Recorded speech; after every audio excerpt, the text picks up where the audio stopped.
How's it going, everybody? Welcome back to Mead Monday on the Mead Masters Guild. I'm here with my good buddy Scott, and today we are drinking Cherry Mead. Alright, let's get into it. This is Cherry Mead by Tamarack Jacks out of Caroline, Alberta, called Tillicum, which apparently is an old lumberjack term, I believe, for friend or colleague, if I read that correctly. But we're going to give her a try. Let's do it. Oh, it just smells amazing. Here, grab your glass. Oh, nice. I actually like the growler they put them into. Yeah, those are nice little growlers. Oh yeah. So yeah, pretty red. Actually, almost reminds me of what the hell's that red pop? The can't remember the name of it now, but it was almost like cherry Pepsi, but it was like a lot clearer. But just how on its look. Yeah, well, they had those flavored ones, those flavored pops come out for a while. Yeah. And yeah, it was kind of like the cherry one. But yeah, but this mead is actually carbonated. They actually do it during the making process, so that's why it's very fizzy. It's not more like a wine. It's kind of like your cross between almost like a wine, but that has been carbonated with, as you can, I don't know if you can see from the camera, but all the bubbles. Yeah, well, and wine would not have the honey in it. So. Yeah. All right. Right up. Wow. Actually, that's really good. It's like got that really tart, really sour, almost like choke cherry. Yeah. Yeah. Yeah, it's got a nice scent to it. Yeah, I like that. It's got that fizz on the tongue. It doesn't last super long, but it's... No, the fizz, you kind of taste it going down. It gives a really nice kind of aftertaste. Yeah. And the slight bitterness of the cherry gives a nice aftertaste with the fizz. Oh, yeah, definitely. I like that. It's definitely something that's really good for a nice, cold, hot day out. Oh, man, that is awesome. Yeah, it starts with, like, that subtle cherry sweetness, and it kind of takes you over, and then it goes to, like, that really... like that tarty aftertaste, that sour tart aftertaste kind of. Like I said, like when you like eat like a whole bunch of choke cherries and your tongue kind of got that almost like that numbness. That would go nice with like a barbecue or like the heavy smoked meats. Mm-hmm. Not necessarily like sweeter smoked meats. More kind of like you're not like your mesquite, but you're a little kind of oaky. Yeah, little bit oaky. Maybe with a little more of the tart herbs mixed in. Yeah. Man, actually would more savor. A smoked butt roast. Yeah, more savories than sweets. Definitely, yeah. No, I think that would actually go really good with like a smoked, like I said, butter, like a boar, something like that. Mm. Oh. Yeah, like a meat that's already going to be a little tougher to begin with. Mm-hmm. And you actually even could put some of this in the oh yeah, like brine it in. Yeah, brine it in a little bit in the mix. Actually, I'd do that. Actually, I think because the weather's getting really nice here in the next couple of weeks, we're pulling out the smoker. I think I got some like some pork tenderloin in that. I think I actually might say it's going to be hard, but I might save the rest of that and actually, or maybe some more. I'm saying just like maybe a half a glass mixed in and brine it in that. Definitely.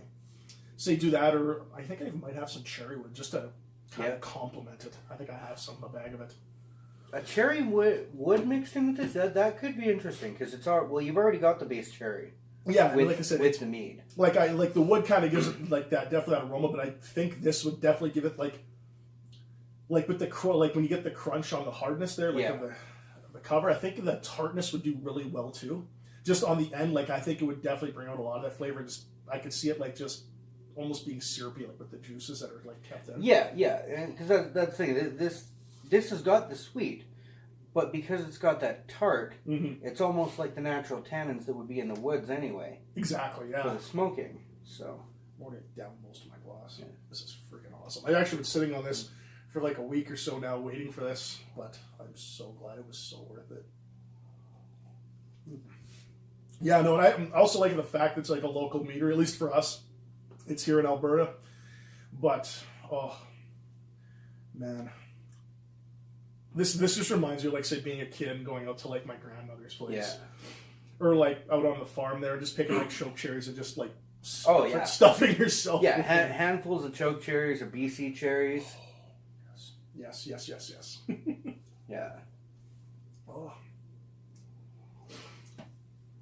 I don't know that I would go with a fish on this though. I'm thinking more like a beef or a rib.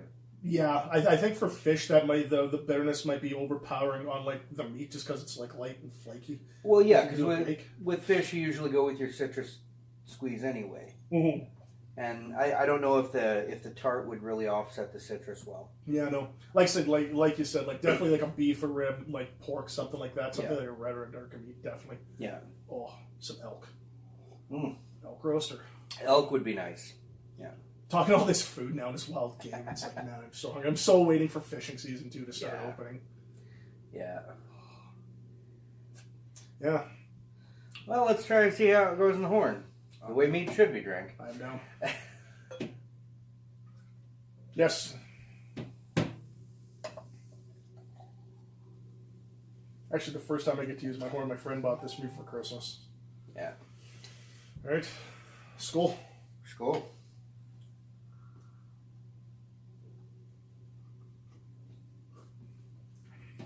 That's just so amazing. It was like definitely the perfect time too. It's like so warm out now. It's like this just feels right. Yeah, no, the only thing with a horn, like a natural horn, you always actually still get a little bit of the smell of the horn itself. Yeah, I noticed that with a little bit of mine compared to the glass. Yeah. Yeah, well, and that's a more polished horn. This one's a little more naturally processed. Yeah, you said you did that one with the sand abrasion. Yeah, and so this one, it actually kind of smells like cow on the horn. It's kind of nice because it's like you got that traditional, you got like that easy, like that European, like old school feel, like you said, the way meat is meant to be drank. Well, yeah, and then you've kind of got the new world choke cherry kind of thing, that nice mix. Oh yeah, yeah, because that's the thing is that if you're looking at mead, appreciating mead as a traditional drink, it was traditionally drank in horns. Yep. So having that slight cow scent to it is actually part of the experience. Oh, definitely. Like, I guess it's like anything. It's like when you're drinking wine, mead, beer, anything. Like you always got that certain glass that's supposed to like complement the aromas and stuff like that. But because mead is like the oldest drink therein, like there's been like this is more of like definitely the Northern Europe, Central Northern Europe way of drinking it. But I agree with you there. It adds to the experience when you're like. For doing like whiskey or doing like the snifters or brandies or things like that. Yeah, they've all got their specific style of how to properly drink. I appreciate it. I can definitely see that. Like I said, this is my first time using a horn, but I can see why. Nothing like it. Definitely nothing like it. If you guys get a chance to pick up a horn, pick one out. You will not be disappointed. Best way to drink mead. Yeah. I'd definitely say so. It's freaking awesome. Well, and I mean, most bars, you can't take your swords and axes into a bar. That's true. So if you get attacked, I mean, yeah, I guess you do have that. But yours is pretty short. Mine's kind of a nub. It's like when he gets stabbed with a horn. Like, did you say a horn? That would be an interesting moment in the emergency room. I could say like guy got stabbed and there's meat in the wound. Oh, that is just freaking amazing.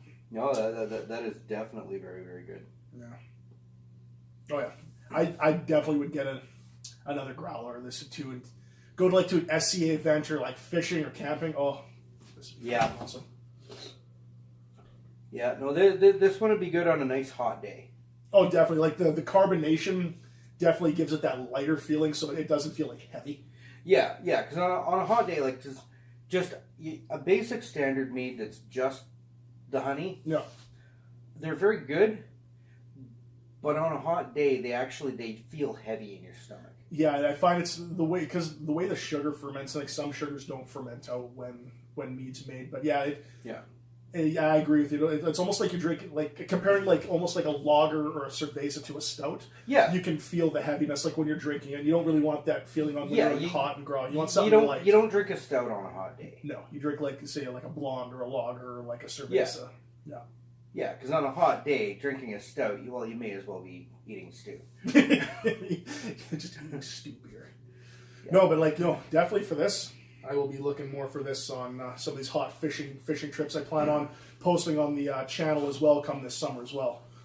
But I think we'll wrap it up for today. I know it's a little short video and it's our first one. We're kind of getting into the process here as it is. Yeah. But like again, I said, we'll be doing this every Monday for our Mead Monday. We'll be using the hashtag as well. So look for us next week. And thanks to Tamarack Jacks for making such an amazing thing. This is like nothing I've had before. Yeah, no, this is a very good mead. Yeah. I'm quite impressed. I am as well. All right. So if you like the video, comment, subscribe, give it a thumbs up. Maybe leave a comment in the bottom there. What's your favorite type of fruit? Would you like to see that turned into a mead? Carbonated or just a regular type of melomel? Yeah. All right. But until next time, see you later. Cheers.